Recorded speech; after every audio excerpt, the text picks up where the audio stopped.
Langit Bekasi sore itu muram, seolah ikut bersedih melihat apa yang terjadi di terminal induk. Seorang sopir angkot bernama Padarto baru saja ditampar keras oleh seorang preman bertubuh besar karena menolak membayar setoran harian. Darah mengalir dari bibirnya, tapi tak satu pun berani menolong. Semua diam, semua takut. Di pojok terminal, sosok berjenggot lebat dengan rambut gondrong yang dikepang acak berdiri dengan senyum puas. Dialah Maman Gondrong, raja jalanan terminal Bekasi. Maman bukan sekadar preman biasa. Ia menguasai segalanya, dari lapak parkir, pengaturan trayek angkot, pemalakan kios, hingga perdagangan barang ilegal. Dengan anak buah setia yang siap menebas siapapun, ia membuat terminal menjadi neraka dunia bagi siapa saja yang bukan bagian dari kelompoknya. Bahkan polisi setempat hanya datang sekadar formalitas, sebagian dari mereka pun sudah masuk angin, disuap atau diintimidasi oleh gerombolan Maman. Di pojok area terminal, seorang ibu penjual gorengan hanya bisa menangis tertahan. Dagangannya ditendang anak buah Maman karena ia tak mampu membayar iuran keamanan. Bocah kecil di sampingnya menggenggam kerudung sang ibu, bingung, lapar, dan ketakutan. Aroma ketidakadilan itu menusuk hingga ke tulang. Terminal itu bukan lagi tempat singgah penumpang, melainkan sarang ketakutan yang nyata, hidup dan berdenyut di bawah bayang kekuasaan Maman Gondrong. "Siapa yang nolak bayar, gue kubur di belakang terminal," teriak Maman suatu siang, ketika seorang sopir bus menolak memberikan uang Rp50.000 sebagai uang jalan. Tak butuh 5 menit, dua anak buahnya langsung menghajar si sopir hingga terkapar, dan tak seorang pun berani menghalau. Maman kemudian tertawa panjang dan keras, seperti iblis yang sedang menertawakan penderitaan manusia. Gerombolan Maman tak hanya beroperasi siang hari. Malam hari mereka berubah menjadi sindikat gelap, transaksi narkoba, prostitusi terselubung, dan penjualan kendaraan bodong semua terjadi di bawah kendali Maman. Terminal berubah menjadi zona tak bertuan yang hanya bisa dimasuki oleh mereka yang punya nyali atau nekat ingin celaka. Bekasi menangis diam-diam, rakyat kecil tercekik dalam ketidakberdayaan yang terus membusuk. Seorang wartawan muda dari media lokal pernah mencoba meliput kejahatan Maman. Namun esoknya, ia ditemukan babak belur di selokan belakang terminal dengan ancaman tertulis di dada, "Jangan usik kerajaan kami." Sejak itu, berita tentang Maman menghilang dari radar. Seolah terminal itu ditelan oleh kegelapan yang tak bisa ditembus cahaya hukum. Namun, semua itu akan segera berubah. Sebuah rekaman rahasia yang berisi kekejaman Maman beredar di media sosial, diunggah diam-diam oleh seseorang yang nekat mengambil gambar dari lantai 2 warung. Rekaman itu sampai ke tangan seorang pemimpin yang telah lama resah dengan kondisi rakyatnya, Gubernur Jawa Barat, Deddy Mulyadi. Matanya memerah melihat video itu. Tangan kirinya mengepal, dan kata-kata keluar dari bibirnya pelan namun penuh bara, "Terminal itu harus diselamatkan. Maman harus ditumbangkan." Di balik jabatannya yang tenang, Deddy Mulyadi menyimpan api yang siap membakar kezaliman. Ia tahu ini bukan sekadar penertiban terminal, ini adalah perang melawan sistem ketakutan yang telah mengakar. Dan untuk perang ini, dia tak akan hanya duduk di kursi kekuasaan. Ia akan turun langsung. Ia akan mengguncang sarang preman itu dari akarnya. Pagi itu, suasana kantor Gubernur Jawa Barat terasa lebih sunyi dari biasanya. Deddy Mulyadi duduk di ruang kerjanya, menatap layar laptop yang baru saja memutar ulang rekaman kekejaman Maman Gondrong. Tangannya gemetar menahan amarah. Video itu memperlihatkan seorang pedagang asongan ditendang hingga tak sadarkan diri hanya karena menolak membayar uang lapak. Di belakang si pelaku, tertangkap jelas wajah Maman tersenyum, seolah kekuasaan di terminal itu adalah takdir yang tak bisa diganggu-gugat. Ini bukan hanya kriminal biasa, ini penjajahan terhadap rakyat kecil. Deddy menggebrak meja, membuat beberapa staf terlonjak kaget. Seorang ajudan mencoba menenangkan, namun Deddy menatap tajam. "Kau lihat ibu itu, yang dagangannya disapu bersih. Itu ibu kita semua. Kau lihat sopir itu ayah kita semua. Kalau kita diam, berarti kita sama bejatnya." Telepon selulernya berdering, sebuah panggilan dari Kapolda Jawa Barat. Deddy mengangkat tanpa ragu. "Pak Gubernur, kami juga sudah terima laporan. Maman Gondrong bukan preman ecek-ecek. Dia punya orang dalam. Kami harus berhati-hati." Namun Deddy menjawab dengan suara bergetar, "Kita sudah terlalu lama berhati-hati. Sekarang waktunya maju. Kalau Kapolda ragu, saya yang akan pimpin langsung." Sore harinya, Ruang rapat utama di kantor gubernur dipenuhi perwira tinggi Polda Jabar, intelijen, serta pejabat daerah. Dedi berdiri di tengah ruangan dengan wajah tegas. Di tangannya, ia membawa papan besar bertuliskan, Operasi Langit Bersih Terminal Bekasi. Semua mata tertuju padanya, menunggu perintah. Kita bukan hanya akan menangkap Maman Gondrong. Kita akan mencabut akar ketakutan itu dari tanah Bekasi. Dan saya minta satu hal dari kalian, jangan takut.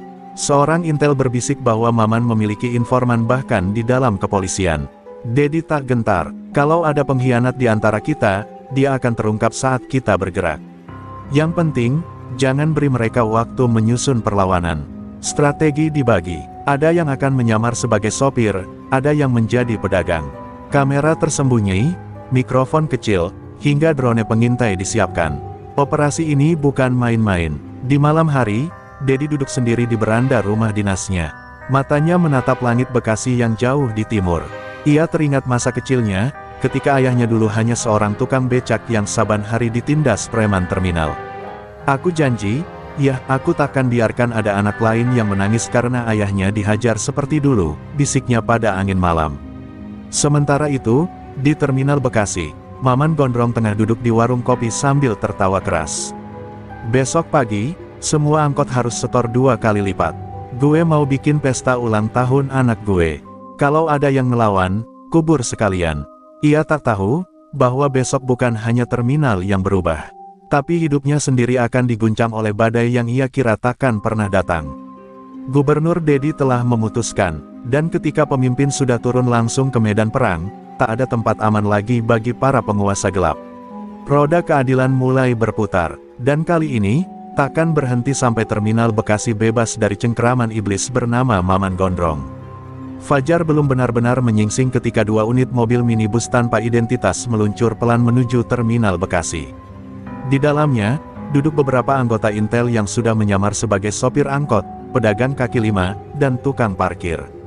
Mereka mengenakan pakaian lusuh, berbaur sempurna dengan wajah-wajah kelelahan yang biasa menghiasi terminal itu setiap hari. Misi mereka jelas, menyusup, merekam, dan memetakan jaringan kekuasaan Maman Gondrong dari dalam.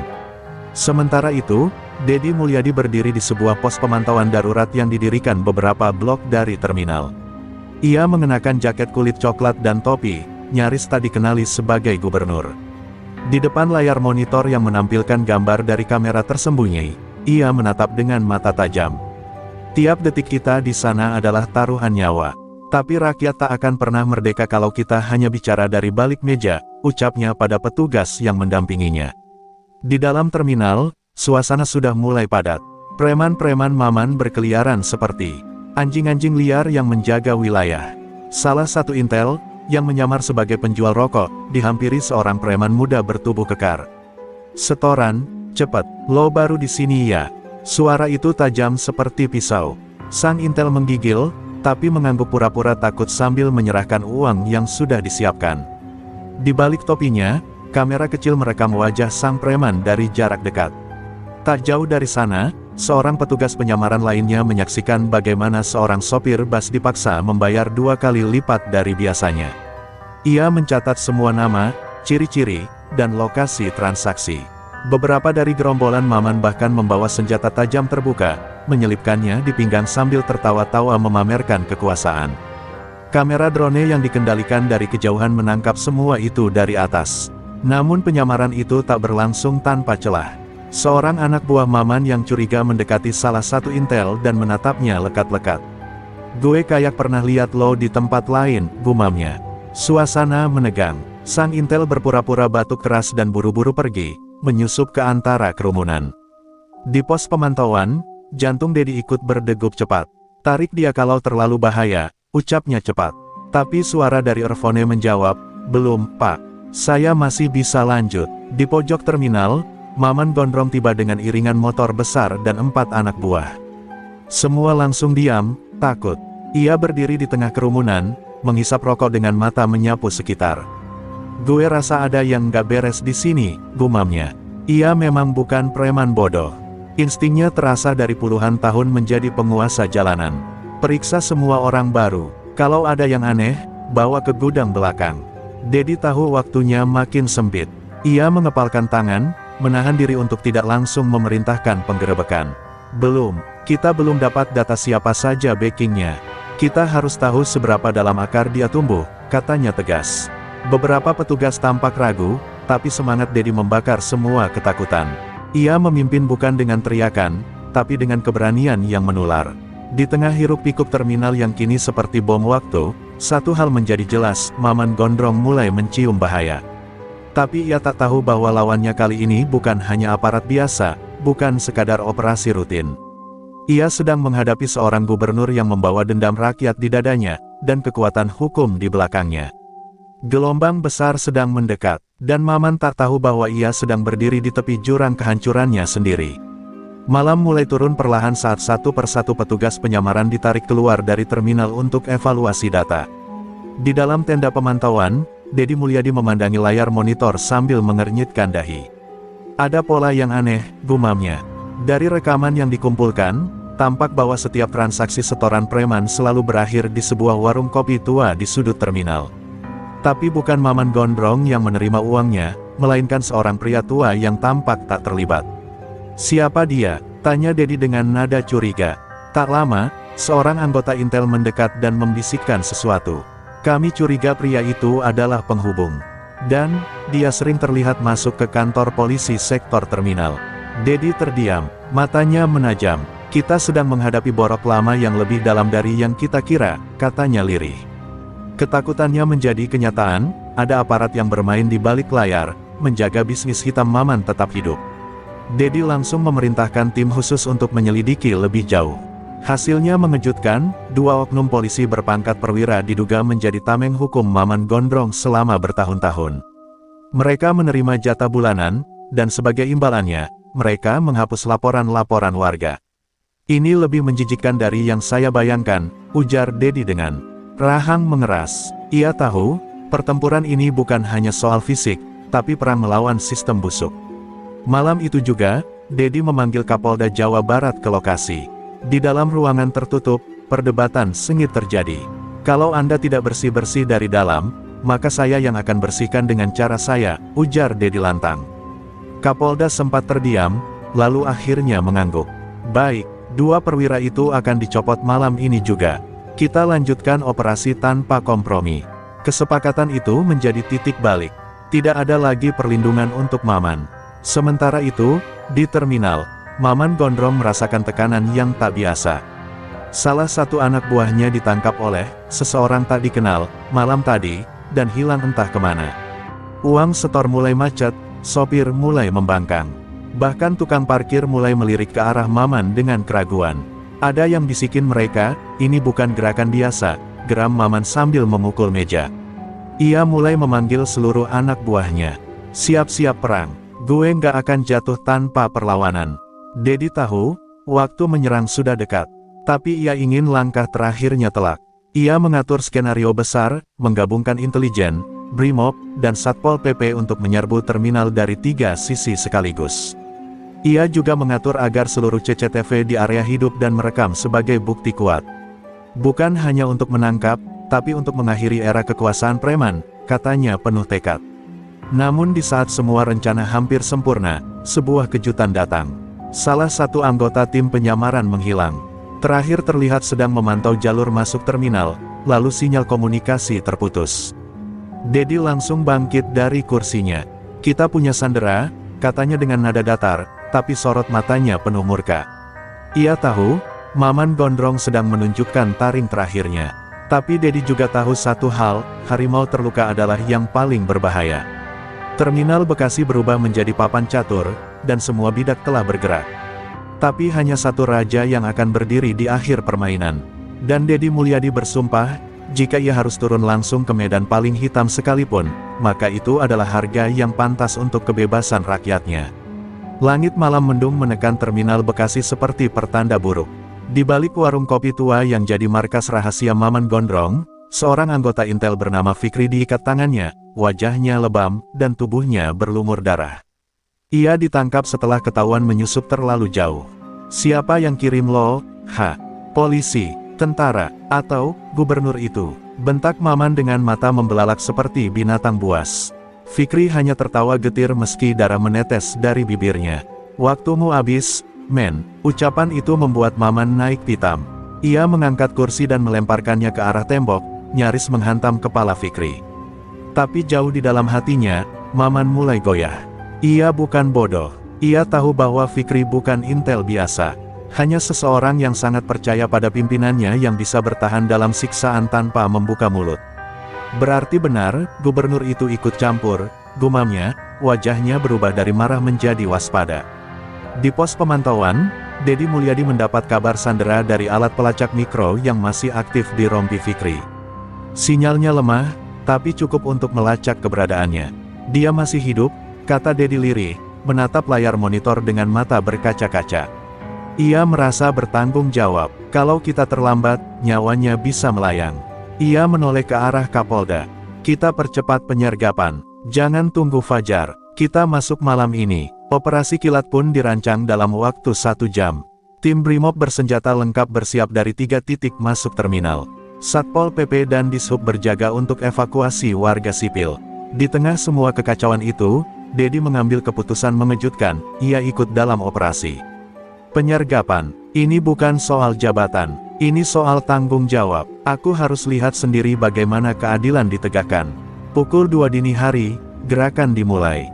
Lampu-lampu jalan sekitar terminal dipadamkan. Tim menyelinap senyap di antara bus dan angkot kosong. Sementara itu, Maman Gondrong yang merasa sesuatu tak beres mulai bersiaga. "Naikkan penjagaan, siapkan parang, samurai, golok, semua. Kita hadapi mereka sampai titik darah penghabisan," teriaknya sambil mengacungkan tangan. Sejumlah anak buahnya mulai berjaga di atap, mengintai setiap gerakan. Dalam kesunyian, tim Dedi berhasil mendekati warung kopi tempat Fikri disekap. Suara desis peluru bius menghantam 2 penjaga yang berjaga di depan. Lalu, dengan isyarat tangan, tim menyerbu masuk. "Turun, jangan bergerak," teriak salah satu anggota Brimob. Tembakan peringatan terdengar. Di dalam ruangan, Maman sudah kabur lewat pintu belakang, meninggalkan Fikri yang tergolek lemah tapi masih hidup. Dedi sendiri masuk 5 menit kemudian. Ia berlutut di samping tubuh Fikri yang terbaring dengan mata terbuka. "Saya datang, kamu selamat, nak," ucapnya pelan sambil menggenggam tangan sang intel. Tangannya gemetar. Ia bukan hanya gubernur malam itu. Ia adalah saksi hidup bahwa negara belum sepenuhnya mati. Di luar, suara tembakan dan bentrokan masih terdengar. Pertempuran belum selesai. Tapi malam itu satu hal telah berubah, rakyat, petugas, dan pemimpin akhirnya bersatu di medan yang sama. Dan walau Maman Gondrong masih berkeliaran, malam itu menjadi awal dari keruntuhan imperium gelapnya. Di benak Dedi, hanya satu kalimat yang menggema, "Aku akan mengejarnya sampai ke lubang tikus terakhir." Mentari belum menampakkan wajahnya, namun terminal Bekasi sudah seperti zona perang. Kepulan asap membubung dari sudut-sudut tempat persembunyian preman yang dibakar abis dalam penyerbuan malam tadi. Beberapa anak buah Maman Gondrong telah ditangkap, sebagian melarikan diri ke gang-gang sempit di sekitar pasar. Dedi Mulyadi berdiri di tengah terminal dengan jaket hitam dan tatapan membara. "Kita belum selesai, Maman masih di luar sana," ucapnya kepada seluruh pasukan. Di markas sementara di belakang terminal, Fikri dirawat oleh tim medis. Luka di wajahnya masih jelas, tapi ia tetap bersikeras memberikan informasi. "Saya lihat Maman kabur lewat saluran air, dia punya jalur rahasia ke daerah kumuh di belakang pasar," bisiknya lirih. Dedi mengepalkan tangan. Informasi itu menjadi kunci. Ia memerintahkan tim untuk memblokir seluruh jalur keluar masuk Bekasi, terutama daerah-daerah padat yang rawan dijadikan tempat bersembunyi. Sementara itu, Maman Gondrong berlari dalam gelap. Baju lusuhnya sudah berlumuran lumpur dan darah. Ia tahu tak bisa lagi sembunyi di terminal, maka ia menghubungi sisa pasukannya. "Kumpul semua di pasar proyek. Kita bakar semua. Kalau mereka mau perang, kita beri mereka neraka," teriaknya lewat radio komunikasi. Di matanya, kekuasaan adalah harga mati. Ia tak peduli lagi siapa yang harus tumbang. Beberapa jam kemudian, pasar proyek berubah menjadi medan perlawanan. Puluhan preman yang tersisa, lengkap dengan senjata tajam, mulai membuat kekacauan, membakar kios, mengancam pedagang, dan menghadang petugas yang mencoba masuk. Suasana mencekam. Teriakan histeris warga yang mencoba lari terdengar di mana-mana. Polisi kesulitan masuk karena lorong sempit dan barikade kayu yang dibakar. Mereka siap mati, teriak seorang polisi sambil berlindung di balik tembok. Dedi datang di lokasi tanpa mengenakan rompi pelindung, hanya dengan tongkat kayu di tangannya. Saya janji kepada rakyat Bekasi, tidak akan ada satupun preman yang menguasai tanah ini lagi. Teriaknya dari atas mobil komando. Suaranya menggema, menembus asap dan kericuhan.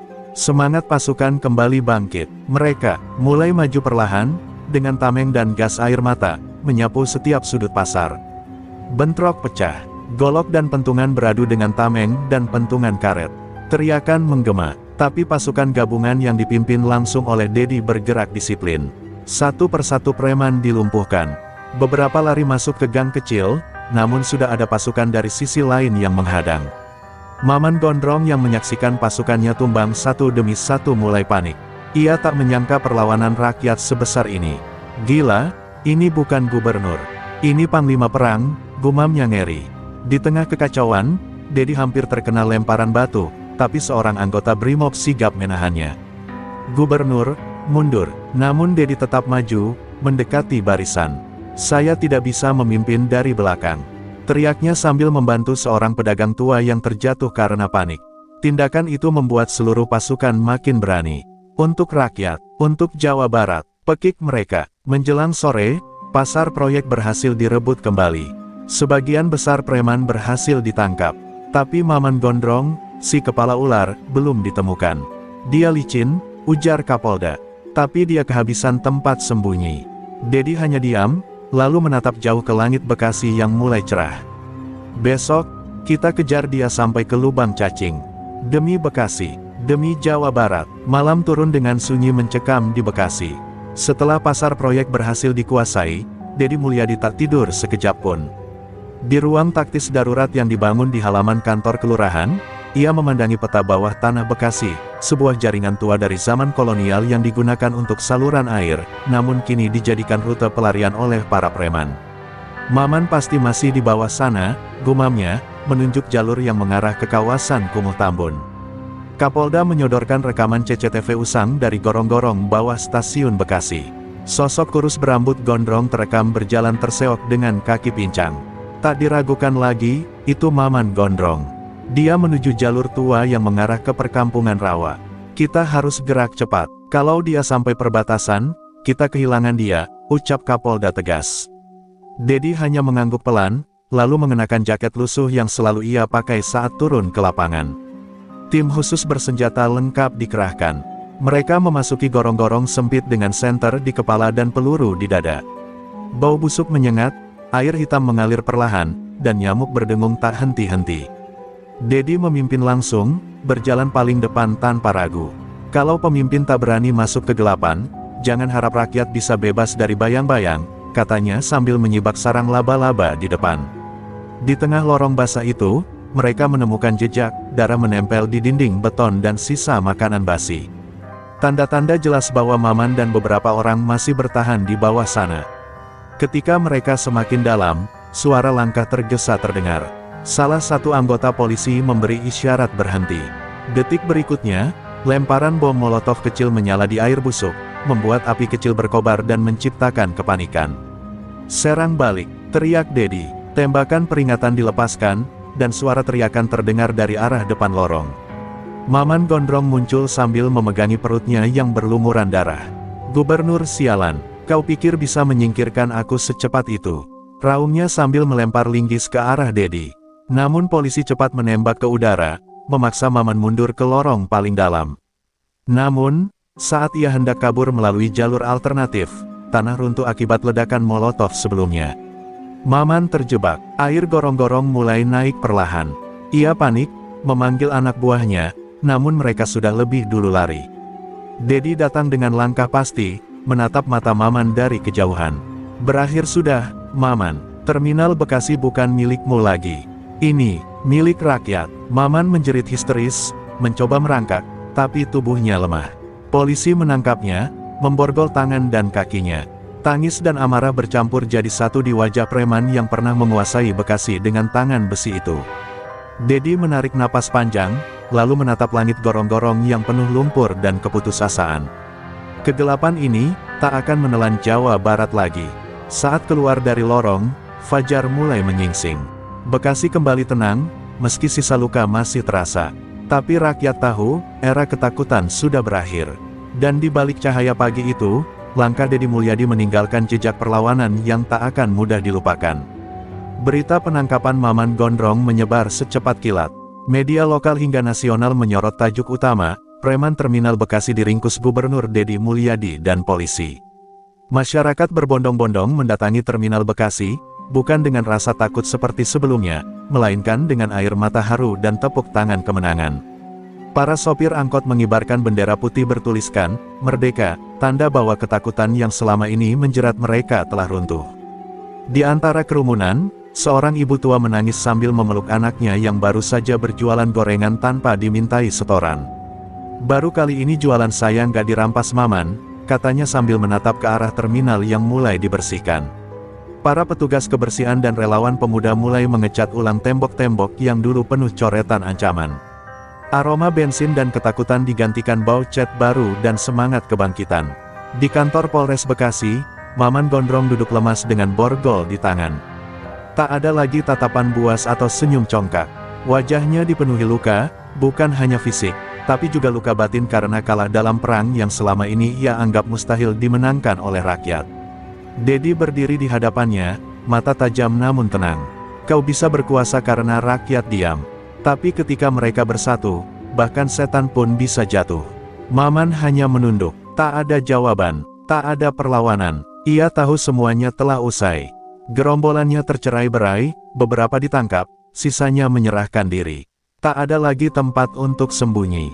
Lorong gelap tempat mereka berkuasa telah runtuh, dan cahaya hukum sudah menelanjangi seluruh aibnya.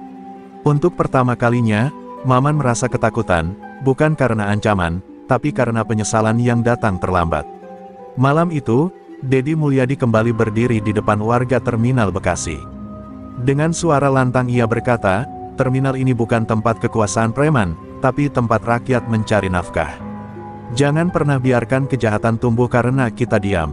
Mari kita jaga bersama, karena keadilan tidak cukup hanya ditegakkan, ia harus dijaga setiap hari. Suara tepuk tangan menggema, mengguncang tembok-tembok terminal yang dulu sunyi oleh ketakutan. Seorang bocah kecil naik ke panggung darurat, memberi salam hormat pada Deddy. Terima kasih Pak Deddy, sekarang saya bisa jualan es lilin lagi tanpa dikejar-kejar preman, ucapnya polos. Deddy tersenyum, lalu memeluk bocah itu. Tangisan pelan pecah dari kerumunan, bukan tangis sedih, tapi tangis kemenangan rakyat kecil yang selama ini tertindas. Namun Deddy tahu perjuangan belum selesai. Terminal Bekasi hanyalah satu dari sekian tempat yang dikuasai oleh jaringan preman. Masih ada titik-titik gelap lainnya di Jawa Barat yang menunggu diterangi. Tapi malam itu, ia membiarkan dirinya menikmati sejenak harapan yang baru tumbuh. Sebuah awal dari babak panjang perjuangan membasmi kezaliman. Saat langit Bekasi mulai dipenuhi cahaya lampu dan harapan baru, Deddy menatap bintang-bintang.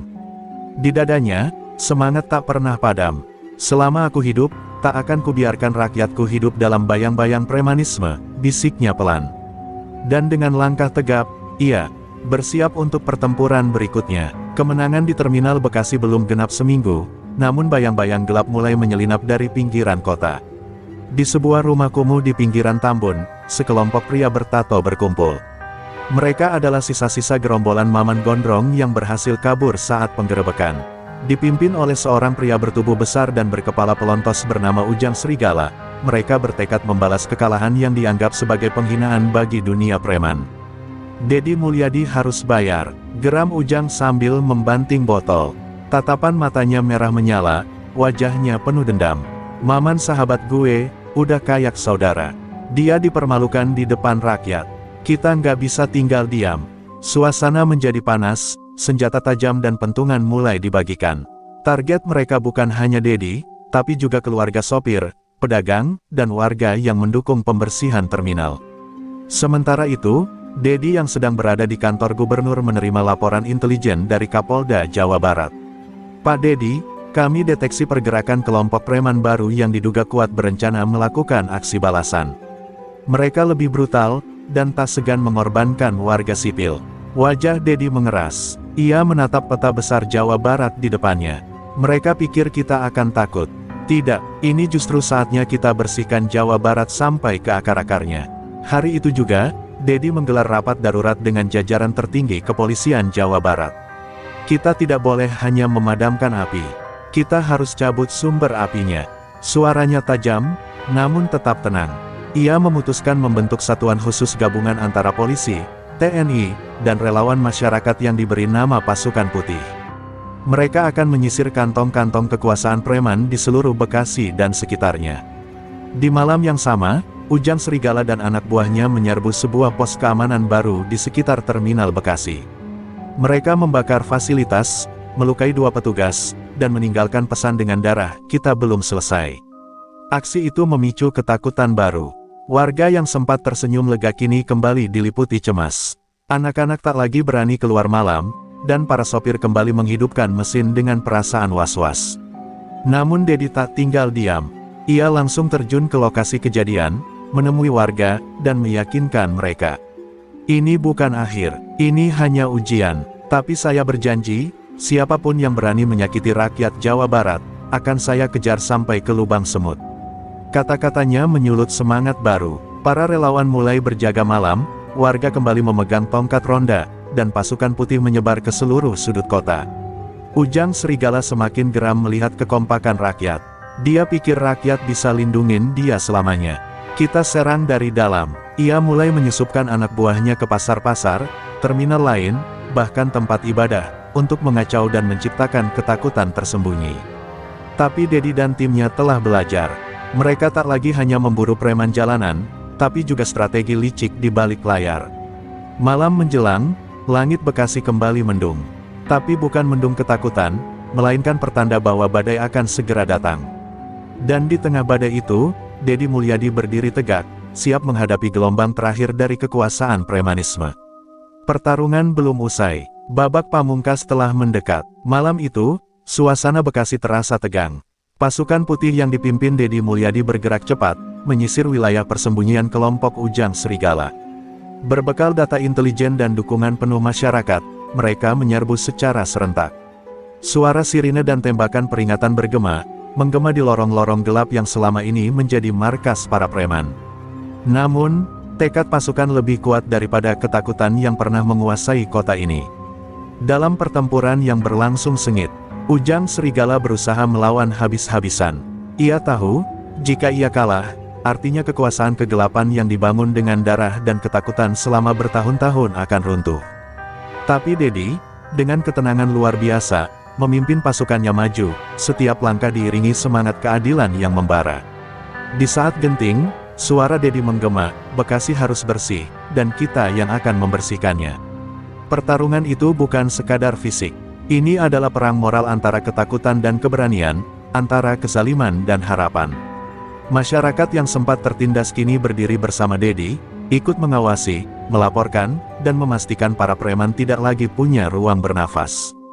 Anak-anak bisa tertawa kembali di jalanan, para pedagang berjualan tanpa rasa was-was. Bekasi mulai bernapas lega. Setelah beberapa jam pertempuran, Ujang Serigala akhirnya tertangkap. Wajahnya yang dulu menakutkan kini penuh luka dan penyesalan. Ia tak bisa berkata apa-apa saat dihadapkan pada Dedi yang berdiri tegak, membawa wajah kemenangan rakyat. "Ini bukan hanya kemenangan kita, tapi kemenangan untuk seluruh Jawa Barat. Keadilan tak akan pernah mati," ujar Dedi dengan suara tegas dan penuh harap. Penangkapan Ujang menjadi simbol berakhirnya kekuasaan premanisme di Bekasi. Para anggota gerombolan lainnya menyusul ditangkap atau menyerah. Terminal Bekasi perlahan berubah menjadi tempat yang ramah, penuh warna dan aktivitas positif. Pemerintah daerah bersama warga bekerja sama membangun kembali fasilitas umum, memastikan keberlanjutan keamanan dan kesejahteraan. Dedi Mulyadi berdiri di tengah terminal, melihat ke arah masa depan yang cerah. "Ini baru permulaan," katanya pelan. "Kita harus terus waspada dan menjaga agar Bekasi tetap damai. Setiap warga adalah penjaga kota ini." Pesan itu menjadi motivasi bagi seluruh warga untuk tidak pernah lagi membiarkan kegelapan merajalela. Dalam waktu dekat, Dedi berencana memperluas operasi ke wilayah-wilayah lain yang masih rawan. Bersama polisi dan masyarakat, ia bertekad menciptakan Jawa Barat yang bebas dari jeratan premanisme. Ia percaya, dengan kebersamaan dan keberanian, mustahil keadilan tidak menang. Karena setiap perjuangan, seberat apapun, akan berbuah manis di akhir. Ketika fajar mulai menyingsing di ufuk timur, Bekasi menyambutnya dengan harapan baru. Di bawah sinar matahari pagi itu, wajah-wajah lelah namun penuh semangat menatap masa depan. Dedi Mulyadi tahu, keadilan kini tidak hanya menjadi kata, tapi nyata di tengah rakyat yang ia cintai. Dan dengan itu, babak baru pun dimulai. Pasca penangkapan Ujang Serigala dan runtuhnya kekuasaan Maman Gondrong, suasana Bekasi memang berubah. Namun, di balik euforia kemenangan, ada kekosongan kekuasaan yang mulai dirasakan. Para preman kelas bawah dan pengikut yang tersisa berusaha mengambil alih lahan kekuasaan yang dulu dikuasai gerombolan Maman. Suara bisik-bisik kekacauan mulai muncul di sudut-sudut kota, membawa ancaman baru bagi keamanan warga. Dedi Mulyadi, yang kini semakin mendapat kepercayaan penuh dari masyarakat dan aparat, tak membiarkan situasi ini berlarut. Ia memanggil kembali pasukan putih dan jajaran kepolisian untuk mengantisipasi perang antar kelompok preman baru. Kita harus waspada, jangan sampai kekosongan ini dimanfaatkan untuk membangun kerajaan baru yang lebih berbahaya, katanya tegas dalam rapat koordinasi. Di sisi lain, beberapa mantan anggota gerombolan Maman mulai menyusun strategi. Mereka bersekongkol dengan preman dari daerah lain, membentuk aliansi rahasia yang tujuannya merusak stabilitas Bekasi dan merebut kembali posisi yang hilang. Konflik yang selama ini tersembunyi mulai meletus menjadi bentrokan kecil, tapi cukup mengguncang ketenangan yang baru saja terwujud.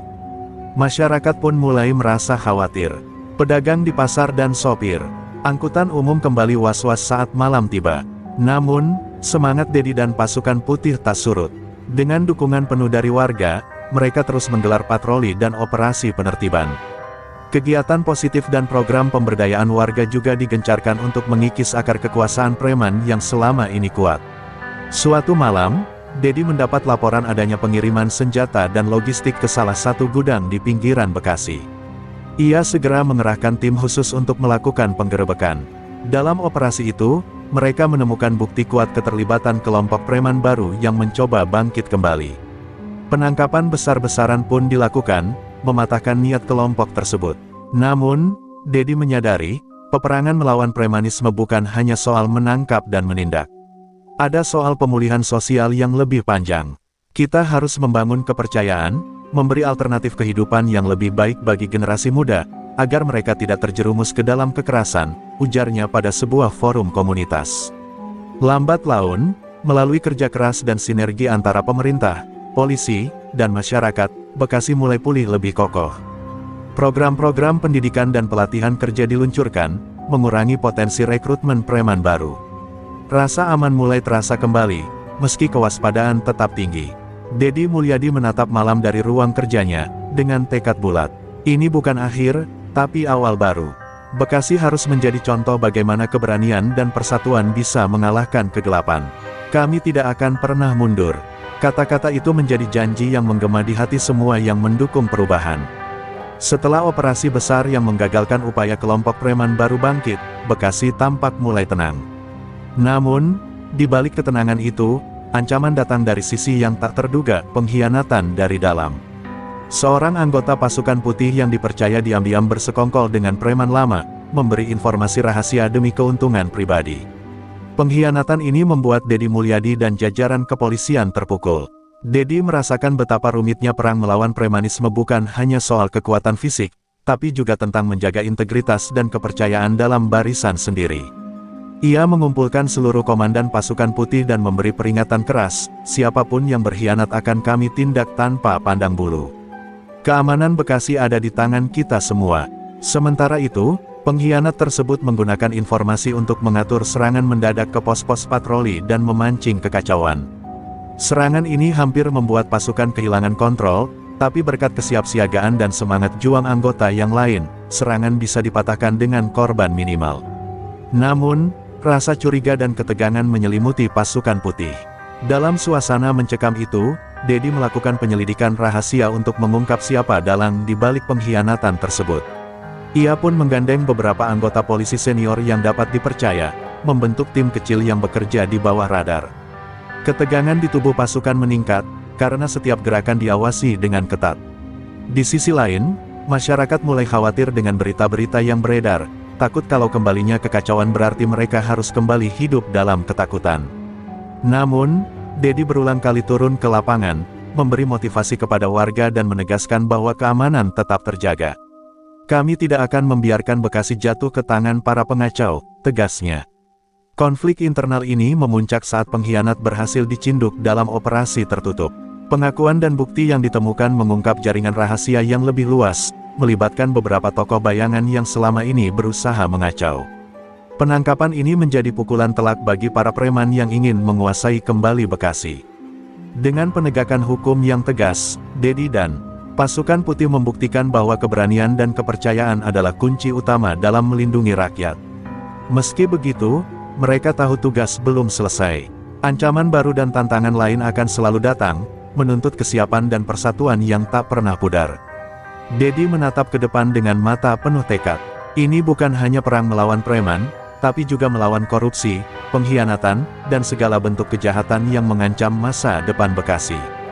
Kita harus bersama, kuat, dan tak tergoyahkan. Suaranya menggetarkan hati semua yang hadir, menjadi janji abadi bagi keadilan. Setelah pengkhianat di pasukan putih berhasil ditangkap, suasana di Bekasi sejenak mereda. Namun Dedi Mulyadi tahu, ketenangan ini hanyalah tirai tipis yang menutupi ancaman yang jauh lebih besar. Beberapa tokoh bayangan yang sebelumnya bersembunyi mulai bergerak perlahan, membangun jaringan baru yang jauh lebih rapi dan berbahaya. Mereka tak hanya mengandalkan kekerasan fisik, tapi juga permainan politik dan ekonomi gelap untuk menguasai terminal dan sekitarnya. Dedi dan jajaran kepolisian pun mengintensifkan operasi intelijen. Setiap informasi kecil diperhatikan dengan seksama, apalagi laporan-laporan dari masyarakat tentang aktivitas mencurigakan mulai bermunculan. Namun, jaringan baru ini juga lihai menyembunyikan jejak, membuat pasukan keamanan harus bergerak sangat hati-hati agar tidak terjebak perangkap. Salah satu sumber terpercaya melaporkan ada pertemuan rahasia di sebuah gudang tua di pinggir kota. Dedi memerintahkan pengintaian intensif dan mengerahkan tim khusus untuk menyergap. Namun, sebelum tim sampai, gudang itu sudah kosong, hanya menyisakan peralatan yang terbengkalai dan pesan singkat yang menantang, "Kalian hanya bisa menundukkan kami sebentar. Kami akan kembali, lebih kuat dari sebelumnya." Pesan itu menjadi peringatan keras. Dedi sadar ini bukan hanya soal preman Bekasi, tapi pertarungan melawan kekuatan gelap yang menjalin akar di berbagai sisi kehidupan masyarakat. Ia pun bertekad menggandeng lebih banyak elemen, mulai dari tokoh masyarakat, pengusaha, hingga pemuda kreatif, untuk bersatu dalam perlawanan ini. Kegelisahan warga semakin nyata, terutama para pedagang kecil yang mulai merasakan tekanan dari kelompok baru yang mulai mengintimidasi untuk menguasai lahan usaha mereka. Dedi turun langsung mengunjungi mereka, mendengarkan keluhan dan memberi semangat. Bekasi bukan milik preman, tapi milik kita semua. Kita harus bangkit bersama, katanya penuh keyakinan. Di balik layar, para tokoh bayangan itu mulai menggerakkan jaringan pengaruh ke pejabat-pejabat tertentu untuk melemahkan langkah Dedi. Namun, Dedi tetap teguh dan menguatkan moral timnya. Ia tahu, perang ini bukan soal kemenangan cepat, tapi ketahanan dan kesabaran untuk mengubah Bekasi menjadi tempat yang lebih baik. Malam itu, di ruang kerjanya yang sederhana, Dedi menatap foto keluarga dan warga Bekasi. Ia tahu perjuangan ini melelahkan, tapi juga penuh makna. "Aku akan lawan sampai titik darah penghabisan. Bekasi harus bersih, untuk anak cucu kita," gumamnya lirih, sambil menyiapkan strategi berikutnya. Ketegangan di Bekasi semakin memuncak ketika Dedi Mulyadi mendapat informasi dari sumber rahasia bahwa kelompok bayangan yang selama ini mengacaukan wilayah itu berencana melancarkan serangan besar-besaran ke pos-pos pengamanan pasukan putih. Rencana itu diperkirakan akan mengguncang stabilitas keamanan yang selama ini susah payah mereka jaga.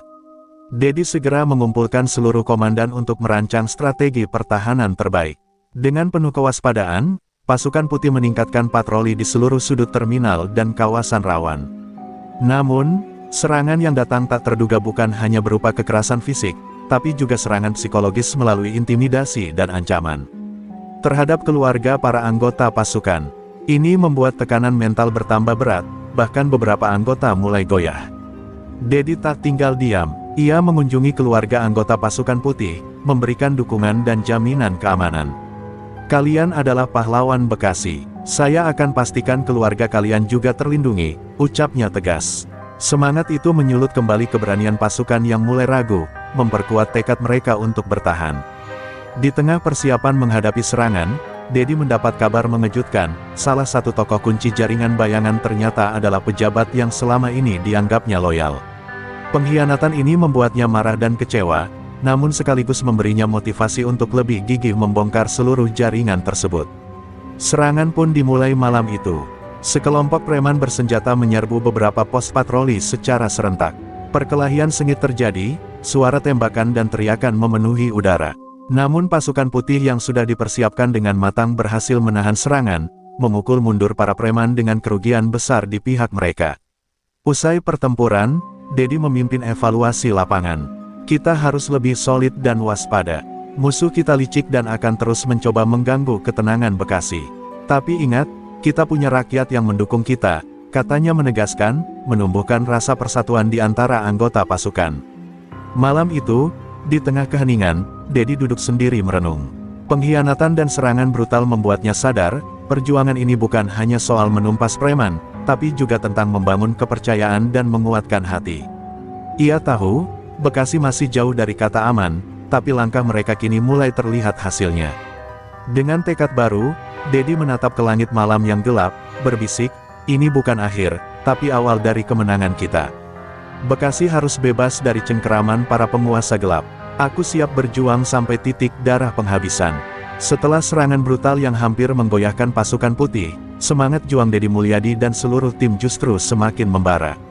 Mereka tahu musuh semakin putus asa, tapi itu artinya bahaya akan semakin mengintensifkan taktiknya. Dedi memimpin rapat strategis, membagi tugas dengan lebih detail, dan menegaskan bahwa setiap anggota harus saling menjaga dan tidak ada ruang untuk kelalaian. Dedi juga berinisiatif mengajak tokoh masyarakat dan para pemuda setempat untuk membentuk barisan baru bernama Pahlawan Bekasi, yang akan membantu memperkuat pengawasan serta melaporkan setiap aktivitas mencurigakan. Inisiatif ini membuat masyarakat mulai bangkit dari ketakutan dan ikut merasakan tanggung jawab atas keamanan wilayah mereka. Di sisi lain, kelompok bayangan merasa tekanan makin berat. Mereka mulai menggunakan cara yang lebih kejam, termasuk menyebarkan ketakutan lewat serangkaian pembakaran kecil di pasar-pasar dan gang-gang sempit. Bekasi yang semula sudah mulai nyaman kembali merasakan panasnya ancaman yang mengintai. Namun, Dedi tetap tegar. Ia sering turun langsung ke lapangan, menguatkan semangat warga dan anggota pasukan. Jangan biarkan mereka menguasai rumah kita sendiri, katanya dengan suara tegas yang menggema. Kehadirannya menjadi simbol kekuatan dan harapan bagi banyak orang. Salah satu anggota pasukan putih, bernama Rian, menunjukkan keberanian luar biasa saat menghadang serangan mendadak dari gerombolan preman yang menyasar sebuah sekolah dasar. Berkat keberanian Rian, banyak anak berhasil diselamatkan dan kerusakan bisa diminimalisir. Keberanian Rian menjadi cerita heroik yang menginspirasi warga Bekasi. Namun, di balik keberhasilan itu, Dedi mengetahui bahwa kelompok musuh juga mulai membentuk aliansi dengan preman dari daerah lain, berusaha memperkuat jaringan dan mengobarkan kekacauan yang lebih besar. Informasi ini membuat Dedi semakin waspada dan segera mempersiapkan operasi besar yang akan menentukan nasib Bekasi. Dengan strategi yang matang dan dukungan masyarakat, Dedi mengorganisir pasukan untuk melakukan serangan balik yang terencana, menyasar markas utama kelompok bayangan. Ini saatnya kita tunjukkan bahwa Bekasi tidak bisa lagi dikuasai oleh kekerasan dan ketakutan, tegas Dedi, matanya menyala penuh tekad. Malam itu, api perlawanan membara di hati setiap orang yang ingin Bekasi bebas dari cengkeraman para preman. Perang belum usai, tapi harapan dan keberanian mereka menjadi cahaya yang tak akan pernah padam. Malam itu, pasukan putih bersama Pahlawan Bekasi bergerak dalam diam, menyusup ke markas utama kelompok bayangan yang selama ini menjadi sarang kejahatan di Bekasi. Semua persiapan sudah matang, taktik serangan dilatih berulang kali, dan setiap anggota memahami peran mereka dengan jelas. Dedi Mulyadi memimpin langsung operasi ini, menatap tajam ke arah gerbang markas yang gelap. Ketegangan memenuhi udara saat mereka bergerak maju, hati-hati menghadapi segala kemungkinan jebakan dan pengkhianatan. Namun, di balik kegelapan, mereka menemukan bahwa musuh sudah bersiap dengan pasukan bersenjata lengkap. Pertempuran sengit tak terhindarkan, suara tembakan dan teriakan mengoyak malam Bekasi yang biasanya tenang. Dedi memerintahkan agar fokus pada titik lemah musuh yang telah diidentifikasi lewat intelijen. Dengan koordinasi sempurna, pasukan mulai merangsek masuk ke dalam markas, mematahkan barisan lawan satu persatu. Keberanian dan disiplin menjadi kunci utama dalam melancarkan serangan yang terorganisir ini. Di tengah baku tembak, Dedi menghadapi sosok Maman Gondrong yang muncul di hadapannya. Tatapan keduanya membara, seolah membawa beban seluruh perjuangan ini. Perkelahian fisik pun terjadi, bukan sekadar adu kekuatan, tapi juga simbol pertarungan antara kebaikan dan kejahatan yang telah berlangsung lama. Pasukan putih berhasil merebut kendali markas satu persatu, membuat gerombolan Maman terdesak dan panik. Keberhasilan ini menimbulkan euforia, tapi Dedi tetap menahan diri agar fokus tidak pecah. Ia tahu, ini baru permulaan dari proses panjang membangun kembali Bekasi yang aman dan damai. Dalam keadaan kacau, banyak anggota gerombolan memilih kabur, namun tak sedikit yang berhasil ditangkap dan dibawa ke pihak berwajib. Penangkapan besar ini menjadi pukulan telak bagi